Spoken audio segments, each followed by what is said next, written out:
F1 has seen glory, speed, and unimaginable tragedy. This video dives into the 15 worst disasters in Formula One history, from fiery crashes to heartbreaking losses that changed the sport forever. These stories aren't just statistics, they're chilling reminders of the risks behind the roar of engines. Buckle up for a powerful, emotional ride through F1's darkest moments. Script: Formula One isn't just about speed, champagne, and glory. Sometimes it's about tragedy, moments that shake the sport to its core, leave fans speechless, and forever change the way F1 operates. Let's take a look at the 15 worst tragedies that have ever scarred Formula One. First, Jules Bianchi, Suzuka 2014. Jules Bianchi's crash at the 2014 Japanese Grand Prix was the kind of moment that freezes everything. As the rain poured and visibility dropped, Bianchi's Marussia veered off and slammed into a recovery vehicle that was clearing Adrian Sutil's earlier crash. The impact was brutal. He suffered severe head injuries and never woke up, passing away 9 months later. His death marked the first F1 fatality during a race weekend since Senna in 1994. Second, Ayrton Senna, Imola 1994. The Imola weekend in 1994 is remembered with a heavy heart. On May 1st, the world lost Ayrton Senna, one of the sport's greatest icons. During the race, Senna's car left the track at the high-speed Tamburello corner and crashed head-on into a concrete wall. A suspension piece pierced his helmet. The impact was fatal. What's worse? Just a day before, rookie driver Roland Ratzenberger also died during qualifying. 2 deaths, 1 weekend, and the whole sport changed overnight. 3. Roland Ratzenberger, Imola 1994. A name often overshadowed by Senna's passing, Roland Ratzenberger lost his life just 1 day earlier. During qualifying, a front-wing failure sent his Simtek into a wall at nearly 200 miles per hour. The sheer force of the crash fractured his skull. He died instantly. It was his 3rd race in F1. The accident led directly to safety changes. But Ratzenberger's tragedy is a reminder that no one should be forgotten. 4. Tom Price, Kyalami 1977. Tom Price's death is one of the most shocking and bizarre in motorsport history. During the 1977 South African Grand Prix, a teenage marshal ran across the track with a fire extinguisher to attend to another car. Price, unsighted by the car ahead, struck the marshal at full speed. Both were killed instantly. The fire extinguisher hit Price in the helmet with such force that it tore it off. The incident was witnessed live and left the paddock in disbelief. 5. Ronnie Peterson, Monza 1978. Known as the Super Swede, Ronnie Peterson was a fan favorite. But during the 1978 Italian Grand Prix, chaos struck at the start. A massive crash caused multiple cars to pile up. Peterson's Lotus was crushed and caught fire. Though he was pulled out alive with fractures in both legs, he tragically died the next day from a fat embolism. The accident led to criticism over how the race start was handled and how long it took to get medical help. 6. Francois Sucre, Watkins Glen, 1973. Severt was being groomed to replace Jackie Stewart at Tyrrell. But during final practice at Watkins Glen, Severt's car clipped the curbs and slammed into the guardrail. The crash tore his car apart and killed him instantly. Stewart withdrew from what was supposed to be his final race, and the team never recovered emotionally. Severt was just 29. 7. Yakenori Rent, Monza, 1970. Yakenori Rent remains the only F1 driver to win the World Championship posthumously. During practice for the Italian Grand Prix, Rent crashed at the high-speed Parabolica corner when his Lotus's front brakes failed. He slid into the barriers, and a seatbelt issue led to fatal throat injuries. He had already built a points lead that no one could surpass. Rent's death prompted major changes in car safety and harness design. Yakenori Rent's story is one of the most heartbreaking and unique in F1 history. He's still the only driver to win the World Championship after his death, a grim record that shows just how dominant he was that season. During practice for the Italian Grand Prix, tragedy struck at the notoriously fast Parabolica corner. His Lotus suffered a front brake failure, sending him careening into the barriers. The crash itself was brutal, but what made it worse was a seatbelt malfunction that caused fatal injuries to his throat. It was a flaw no one had fully appreciated before. What's chilling is that Rent had already built an unassailable lead in the championship.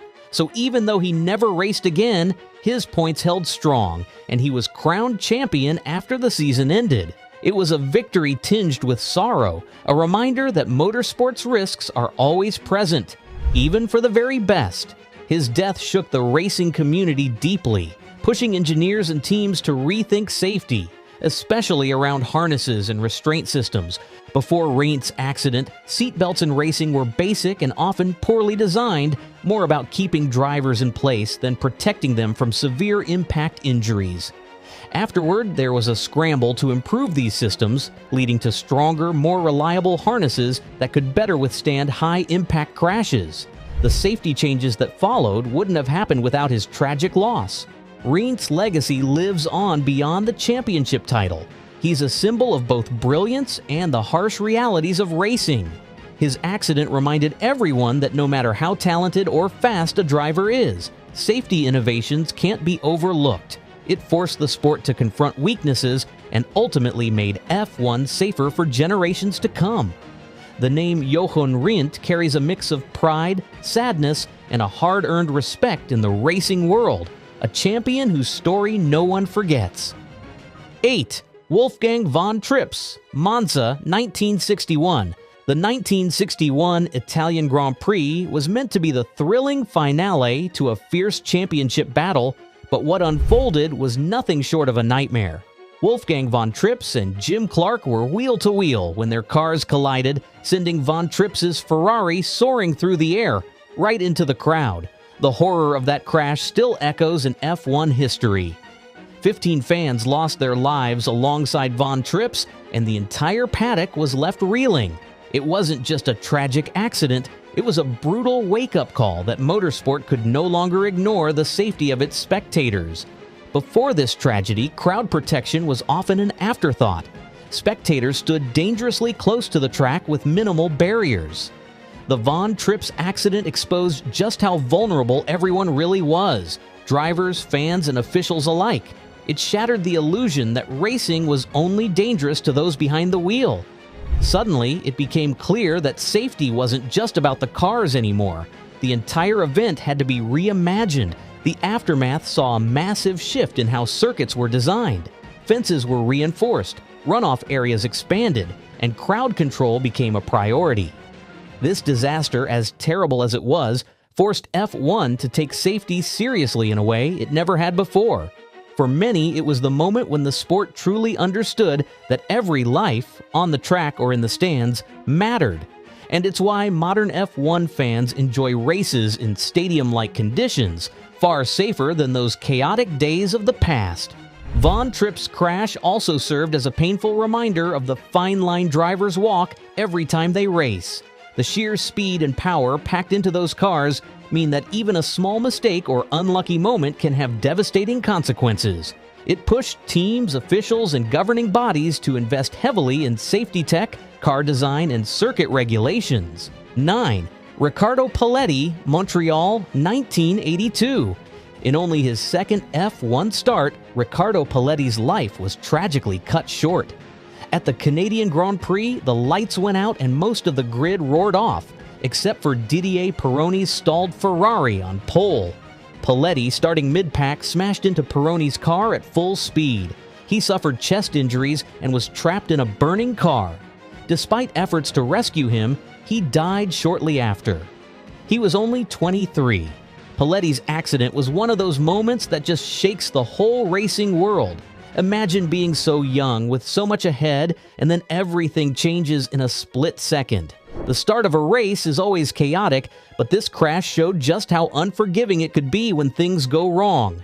Stalled cars on the grid are a nightmare scenario, and Pleti had almost no time to react. The impact was brutal, and the fire that followed made rescue incredibly difficult. Even with all the help rushing over, it was just too late. It was a harsh reminder that motorsport back then didn't have the quick response systems we rely on today.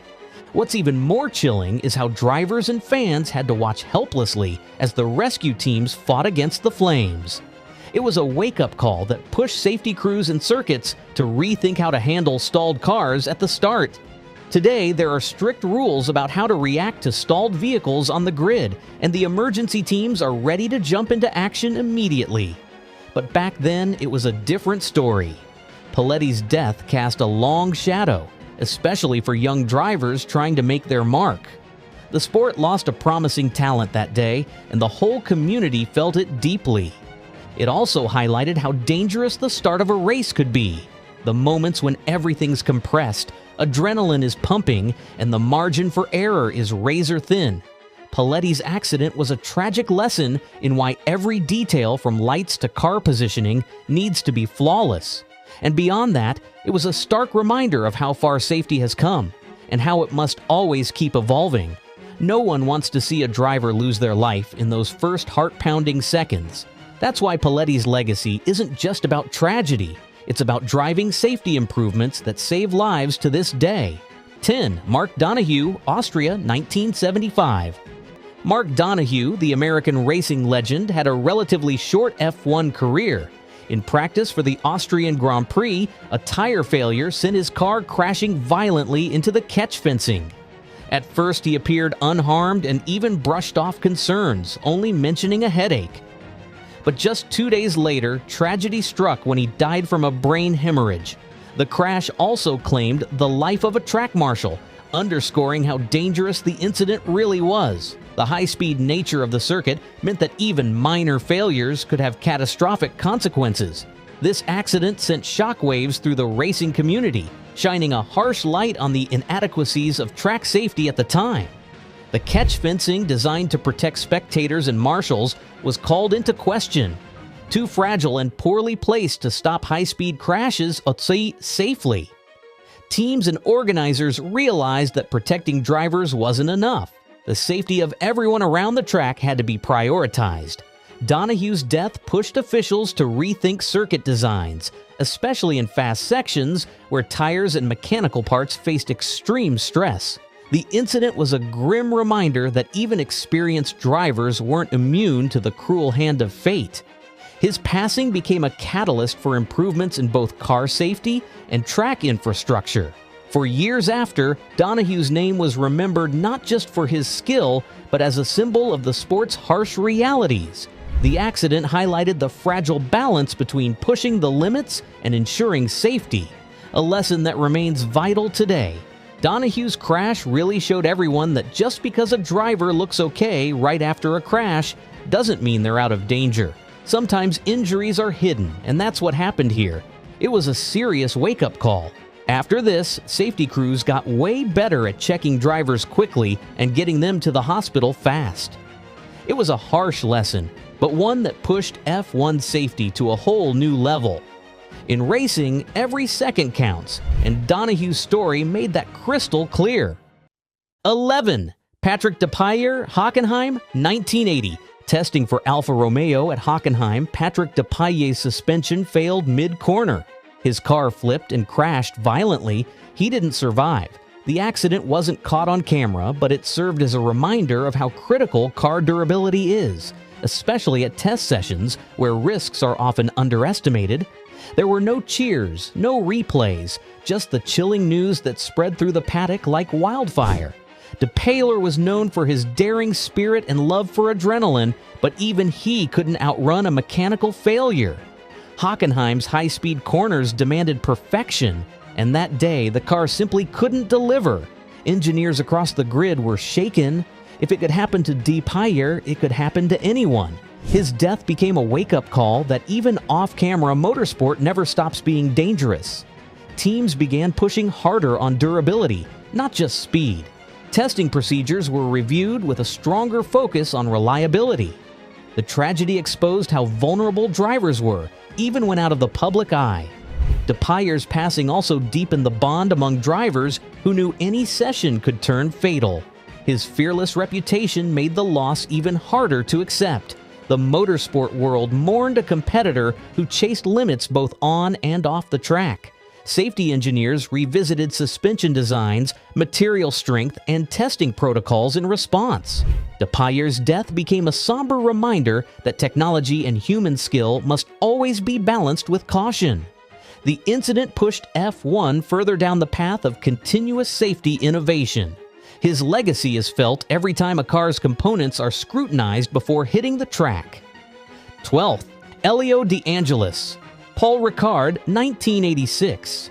Dangelus's fatal crash didn't happen during a race, but during private testing. His Brabham's rear wing failed and the car flipped over the barriers. He was trapped under the car and suffocated because no proper rescue was in place. There was no medical helicopter, no immediate marshals. The F1 community was furious, and the sport made major changes to safety protocols at test events. It was the kind of silence that shouldn't exist at a Formula One track. No sirens, no scramble, just eerie stillness. Dangelus wasn't just fighting for survival, he was waiting for help that never came in time. Fellow drivers were outraged. How could a professional test lack even the most basic emergency response? The absence of a medical helicopter was more than an oversight. It was a death sentence. His passing forced the sport to wake up and realize that testing days needed the same seriousness as race weekends. It was a tragedy that rewrote the rule book.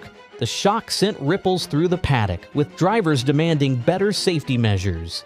It highlighted just how vulnerable drivers were outside the spotlight of race day. Emergency protocols were revamped, ensuring medical crews and helicopters would be on standby even during private sessions. Dangelus's death became a grim catalyst for change, reminding everyone that every moment on track carries risk. The improvements that followed helped save countless lives in the years to come. His legacy lives on, not just in memories, but in the very fabric of modern F1 safety culture. 13th, Ricardo Rodriguez, Mexico, 1962. A Mexican hero and Ferrari prodigy, Rodriguez died at just 20 years old. Driving a non-works Lotus at his home race, he crashed at the Peraltada corner during qualifying. The barriers gave way and the car slammed into the support structure. The fatal injuries shocked Mexico. Today, the main Mexico City circuit bears his name, Autódromo Hermanos Rodríguez. The crowd went silent, stunned by what they had just witnessed. It wasn't just a crash, it was the death of a national dream. Rodriguez had been seen as the future of Mexican motorsport, a kid who could have taken Ferrari to glory. But in seconds, everything changed. The crash exposed the fragility of the era's safety measures, barriers that crumbled under pressure. Decades later, fans still honor his memory every time engines roar at the circuit that carries his name. His death sparked serious calls for upgrading track safety worldwide, especially at high-speed corners like Peraltada. Fellow drivers took a moment to reflect on how thin the line between life and death was on the track. Many remember him not just for his talent, but for the bright spark he was, extinguished too soon. The tragedy underscored the urgent need for more reliable crash barriers and better emergency response. Over the years, safety innovations have made the sport safer, but Rodriguez's loss remains a powerful reminder. 14. Stuart Lewis Evans, Morocco, 1958. At the final race of the 1958 season in Morocco, Lewis Evans's van wall suffered an engine seizure and caught fire. He was trapped in the car and suffered severe burns. Flown to the UK for treatment, he passed away 6 days later. His death had a deep effect on team owner Tony Vandervelde, who left F1 shortly after. It was one of the first times the brutality of burns in motorsport took center stage. The heat from the fire was so intense that nearby crew members couldn't get close. It was a horrifying reminder of how little protection drivers had back then. Even with immediate medical attention, the damage was already done. Lewis Evans' screams echoed long after the flames died down. The tragedy didn't just scar the team, it shook the entire paddock. For Vandervelde, it wasn't just the end of a season. It felt like the soul had been ripped out of racing itself. The incident sparked important conversations about fireproof gear, pushing for better driver suits and helmets. Fans and fellow drivers mourned deeply, realizing how fragile life on the track truly was. Lewis Evans' legacy lives on as a somber reminder that speed must never come before safety. His accident became a catalyst for change, eventually leading to stricter safety regulations that save lives today. In those days, the roar of the engines was often overshadowed by fear, a fear that sometimes the next crash could be fatal. 15. Lorenzo Bandini, Monaco. 1967. Bandini's accident at Monaco is one of the most haunting. During the race, his Ferrari hit the guardrail, flipped, and burst into flames. Trapped inside, he was severely burned. Spectators and marshals tried to help, but it took far too long. He died 3 days later from his injuries. The tragedy led to the banning of hay bales, which had worsened the fire. The images of Bandini struggling in the fire haunted fans and fellow drivers alike. It was a moment where time seemed to slow, yet help still couldn't arrive fast enough. The sight of hay bales fueling the flames was a turning point for track safety. Everyone knew then, something had to change. Bandini's death forced Formula One to reckon with its outdated circuit design in the most painful way possible. Bandini wasn't just another racer, he was beloved by fans and respected in the paddock for his grit and charm. That day in Monaco, the heat from the flames was so intense that even nearby photographers had to back off. Despite the chaos, marshals tried desperately to reach him, but they lacked the proper equipment and fire-resistant suits. For nearly a minute, Bandini remained conscious, visibly writhing in agony, a detail that still haunts many who witnessed it. When the fire was finally put out, the silence that followed on the track was deafening. Hospital staff fought for days to treat the burns that covered over 70% of his body. His passing didn't just shock fans, it devastated the Ferrari team and the entire motorsport world. Italian newspapers ran front-page tributes, mourning a national icon lost too soon. The footage of the incident was so disturbing that broadcasters chose not to air it again. After Bandini, F1 finally banned hay bales at circuits, acknowledging they had no place in modern racing. It marked the beginning of serious discussions about fire safety and rescue speed in motorsport. His sacrifice wasn't in vain. Many of today's safety measures can trace their origins back to that dark afternoon in Monte Carlo. If this journey through F1's darkest moments gave you a new perspective on the sport, hit that like button and subscribe for more powerful F1 stories. Drop a comment about which moment hit you the hardest, or if there's a story you think more fans need to hear. Let's keep the memory of these legends alive.